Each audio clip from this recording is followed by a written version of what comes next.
We are live. This is your time to retrain your brain and to increase your peace.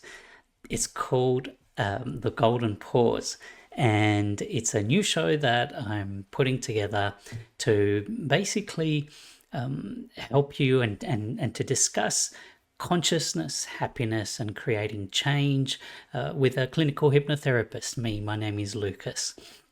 And this is episode 1, so I'm sure everything is going to be going just wonderfully. Everything will work just right. So to begin with, why did I want to create this show? And in essence, there's a whole lot of research and news and insights that that can be very actionable and useful for you in your life. And there's the perspective of clinical hypnotherapy, which provides a really distinct perspective that can be very helpful, and our clients find it very helpful. And so I just wanted to create a show where we can share that to a broader audience, including you. And in this show, what I want to do is to help you to actively retrain your brain and to increase the peace in your life. And at the end of each show, we will have an activation or a guided meditation that will help you to train your whole body to basically be better balanced and to have more peace. And the last thing is that this is a personal challenge to me. Speaking to one of these things is not something that I enjoy. I don't think many people enjoy it unless you practice it. And so this is a personal challenge for me to develop, and you can join me in this journey and see how I go with it. And so that's why we've created the Golden Pause. So why don't we start? One of the things that I wanted to share about, I posted it on my X account, and it was around neuroplasticity and hypnosis. I wanted to have a conversation about that.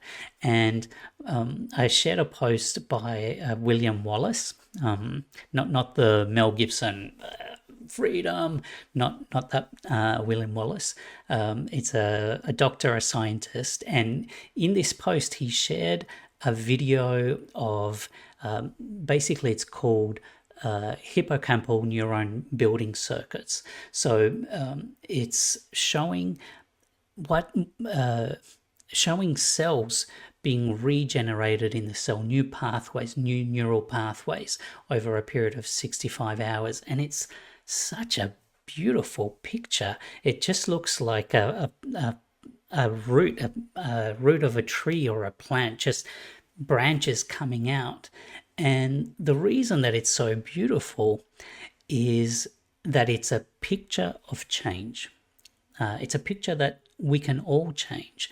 Our brains and how we see the world can change. We don't have to be stuck in the issues, the traumas, the upbringing that we've had that have shaped and formed us.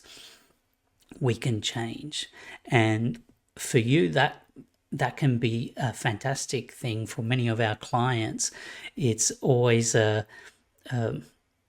just a wonderful thing for us to see the transformation that can happen quite rapidly as new neural pathways are developed and people experience life in a new way. And so as I was looking at this this beautiful little video, which you should check out on my X page, I had a look at a journal called Trends in Neuroscience and an article called Induction of Plasticity using NIBS, non-invasive brain stimulation, which is therapies that use very strong magnetic forces or audio frequencies to shape and to transform areas of the brain, and they've been shown to stimulate plasticity, the change of pathways in the brain. And what was truly interesting for me as a hypnotherapist is that a lot of these therapies are using frequencies that are somewhere between 8 hertz to 30 hertz and maybe a little bit higher. But in essence, these are the frequencies, the brain frequencies that people enter during hypnosis.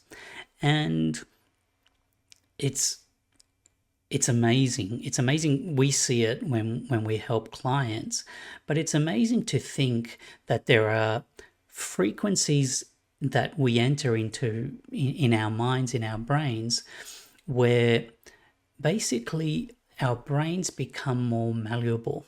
The way that I see it is to think of the molecules of water that's frozen, and as they are heated up, they go from being very solid into a more fluid state where change and transition is better able to happen. And so I believe that that's something like what's happening in our brain as we enter into these states. And it's a state that is entered through meditation, through hypnosis, and through a number of different ways, including these therapies.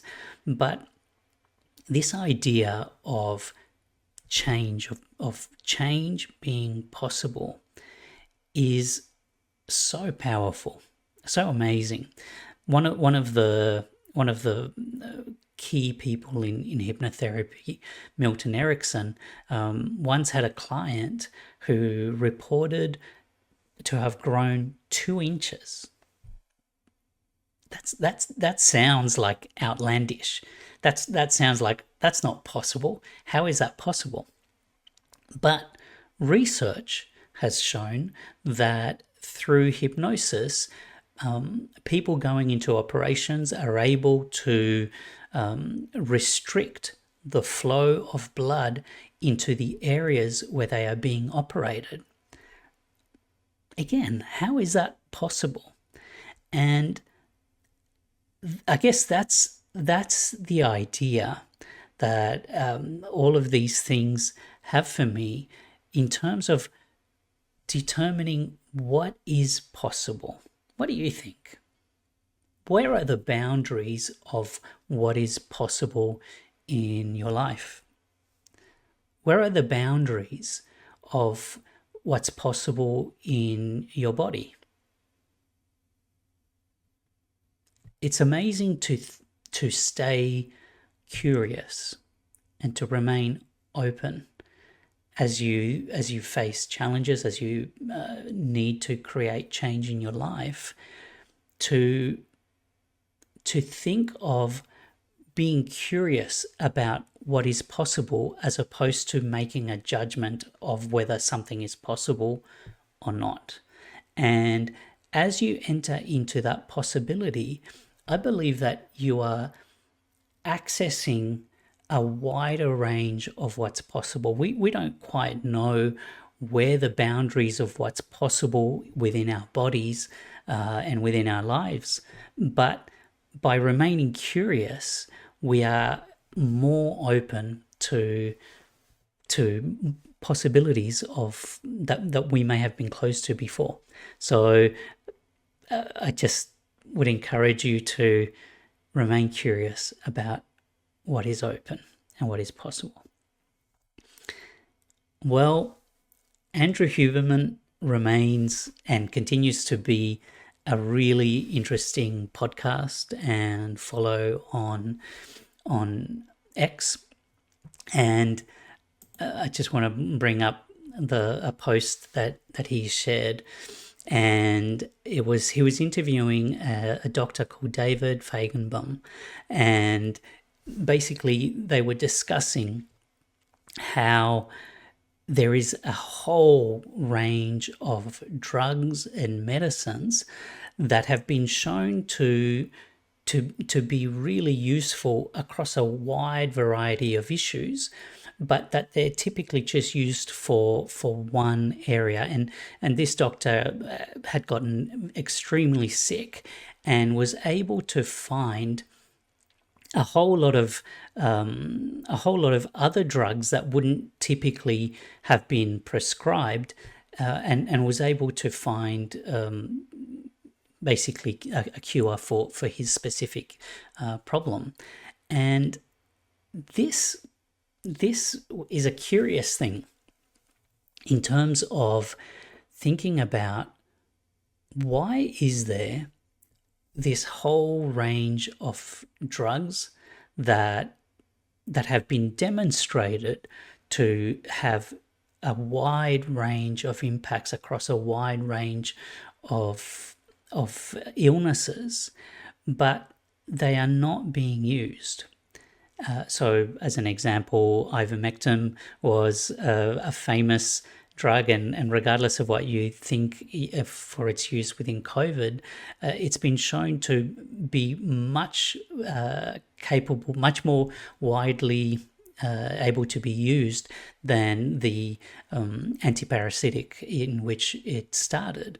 And so that's one example of how there are drugs that are out there that are very effective, but they are not being actively explored. And I kind of posted that this is an area where it would be amazing, a niche for a doctor to be able to find these off-label drugs and be able to connect them to diseases and to issues to basically help a broader range of people. And why do you think that's the case? Why do you think doctors are not prescribing drugs that might be older or out of patent? One of the reasons might be big pharma.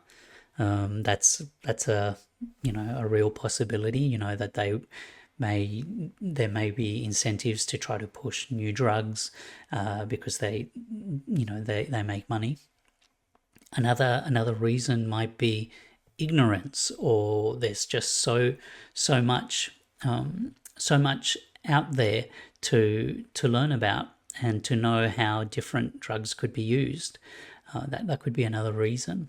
But I'd like to introduce one other possibility, and that is connected to what I was saying before, which is the mental models that we bring into our lives, our work, our relationships, in terms of what is possible, create the rooms in which we can live our lives.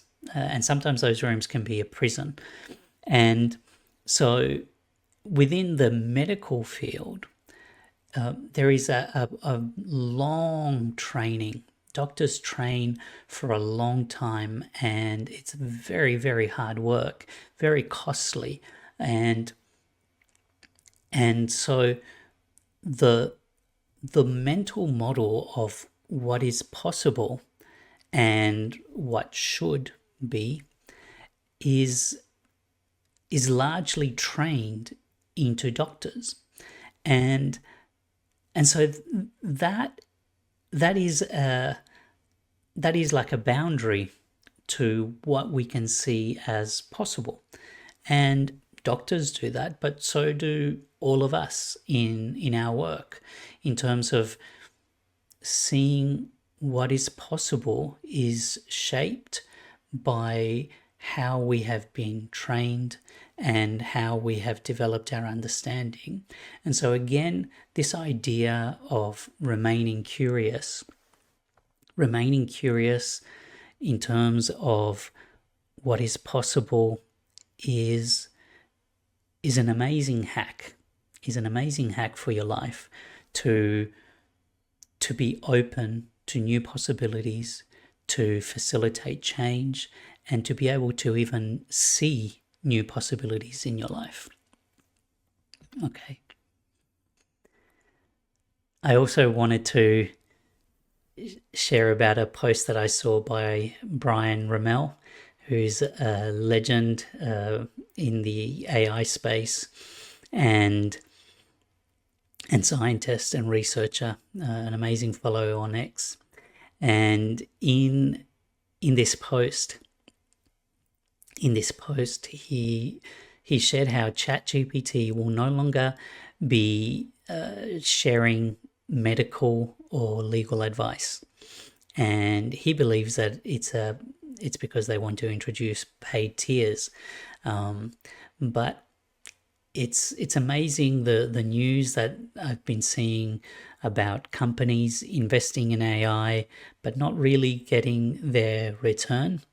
And it just made me think about how we really don't yet understand consciousness, how big a gap there is between our own consciousness and our understanding of what's happening within our minds, within our brains. And we see that a lot when we're seeing clients, that our own understanding of self doesn't necessarily dictate or connect to change in our lives. Often in hypnotherapy, we are able to introduce change without the conscious mind even understanding what's happening.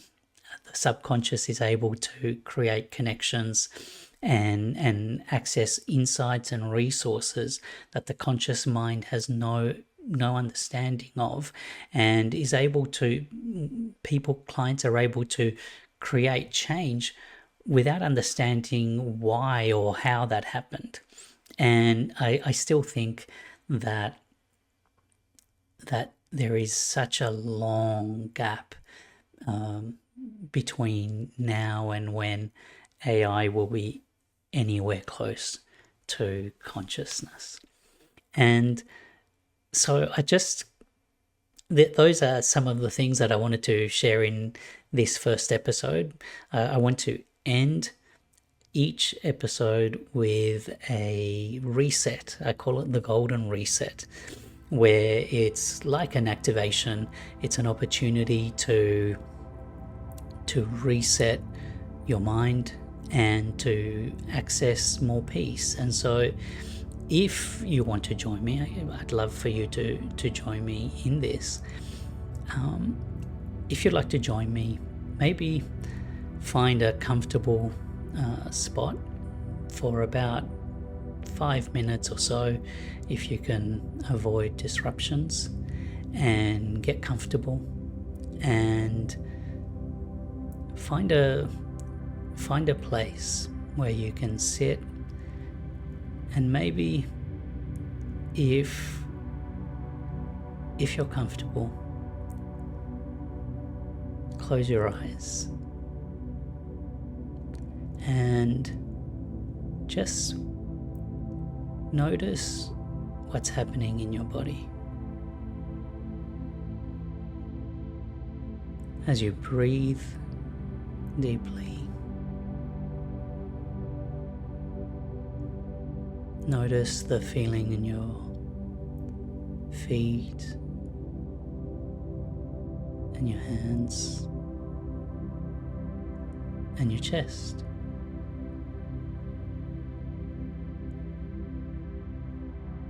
And I invite you to take a deep breath. I invite you to take a deep breath and to hold it. And feel that expansion as you release.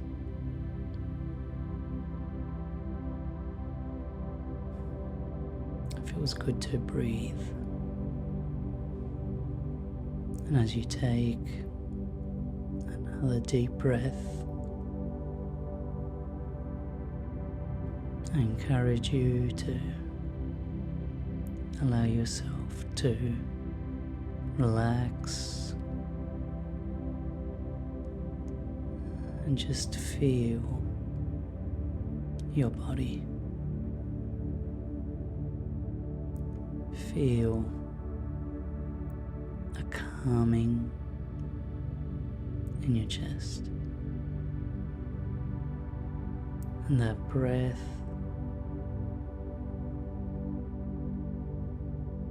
as it expands your chest.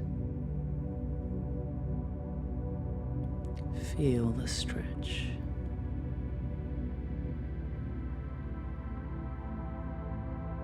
It's so peaceful. So peaceful to enter a state of possibilities.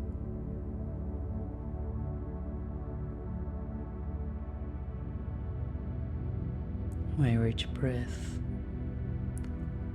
allows you to go a little bit more peaceful, a little bit more relaxed.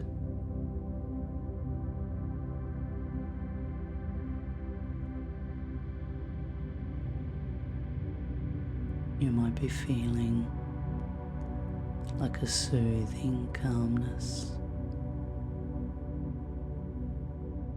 come over you.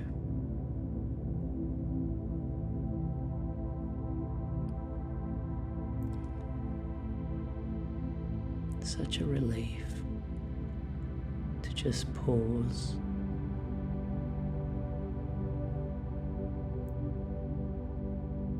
and to just think about your breath.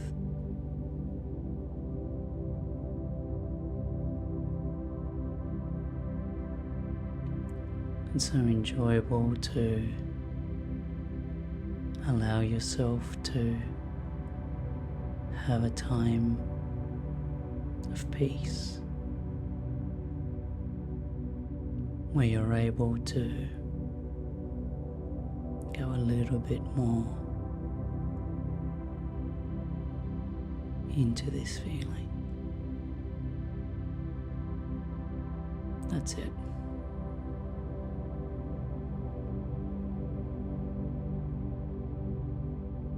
And your body is learning that this peaceful state is the best state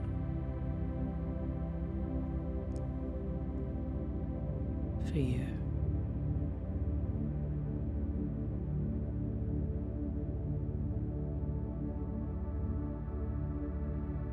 A state where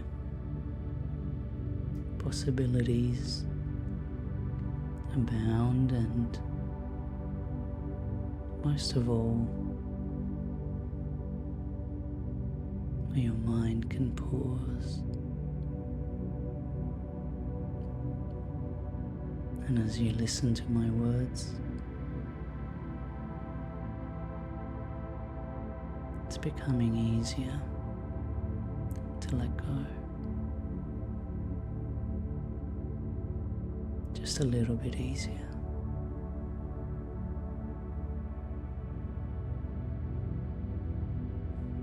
And each breath that you take,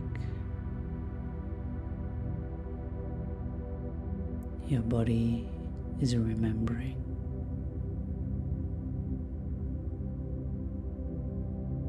Peace, wholeness, and in that peace, all your cells enter into that fluid state where healing is possible.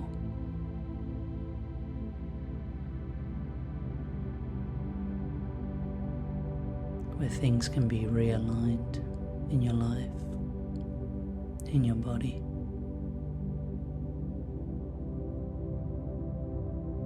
Where goodness can increase.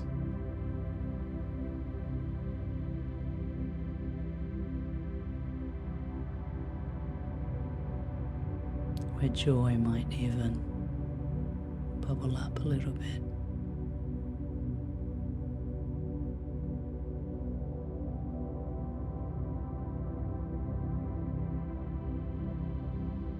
as you breathe and feel that goodness. You might even enjoy that a little bit more.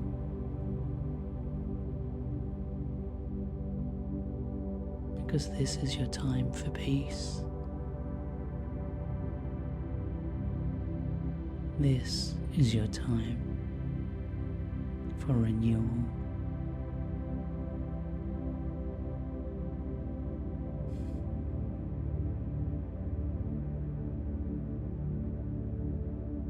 And so, as this feeling settles in your body,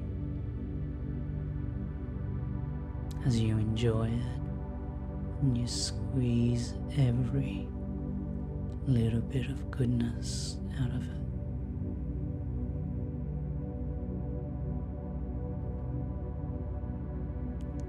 allow yourself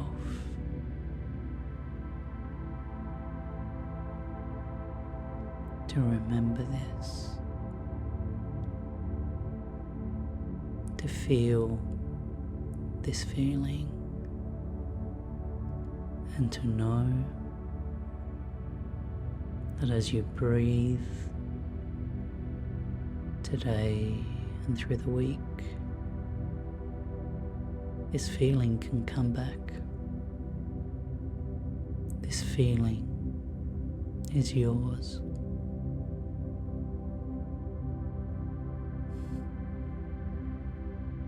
And so as that settles into your body, I invite you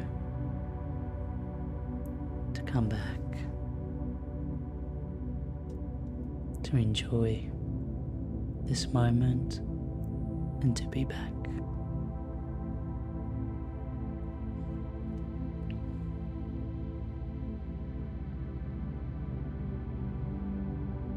And so now, let me encourage you